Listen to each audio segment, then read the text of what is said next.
Je vous remercie. La parole est à Monsieur Le Fur.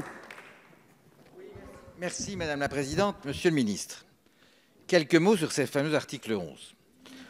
L'argument d'En Marche, développé tout à l'heure par notre collègue Guérini, est le suivant. Il faut allouer l'épargne vers le risque qui est supposé créer de l'investissement et de l'emploi. Mais attention, ce n'est pas ce que souhaitent nos épargnants. C'est qui un épargnant? C'est quelqu'un qui a travaillé dur, qui a mis un peu d'argent de côté, dans la perspective de ses vieux jours ou pour laisser quelque chose à ses enfants. Et il souhaite que cette épargne ne soit pas perdue. Il ne souhaite pas courir de risques. Il souhaite avoir la possibilité de placer son épargne afin d'en retrouver le bénéfice un peu amélioré quelques années après.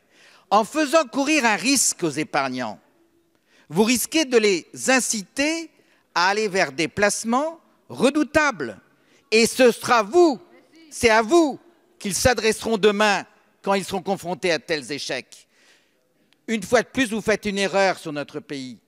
Tous les Français n'ont pas vocation à créer des start-up.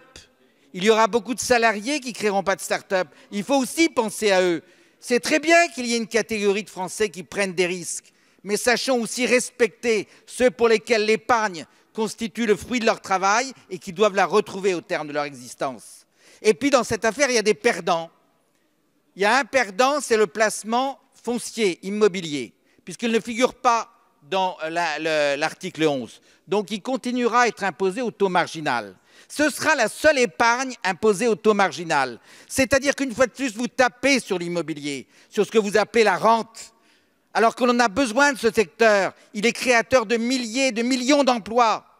Et puis dans cet article, il y a aussi d'autres perdants, et en particulier de l'épargne populaire. Je voudrais évoquer en particulier les PEL, les plans épargne logement. Pendant des années, ça a été le moyen pour les familles d'accéder à la propriété. Et ça, vous voulez le casser délibérément. Eh bien, nous nous disons, protégeons l'épargne des Français, c'est notre devoir. Je vous remercie. La parole est à Monsieur Carrez. Merci Madame la Présidente. Bon.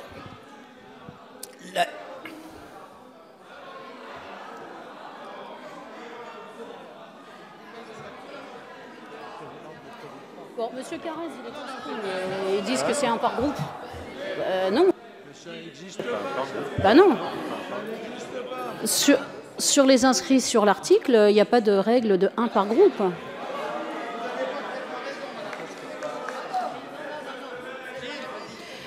Bien, Monsieur Carrez, vous laissez la parole aux autres groupes à ce moment-là? Non, il y a un ordre, on suit l'ordre.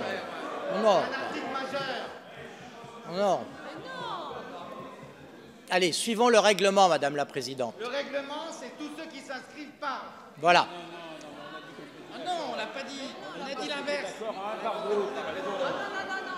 Ah ben, si vous avez pris un accord entre vous, oui. Là c'est autre chose. Je dis simplement, dans ce cas-là, on va faire une suspension de séance et nous allons revenir avec un accord que vous avez pris entre vous.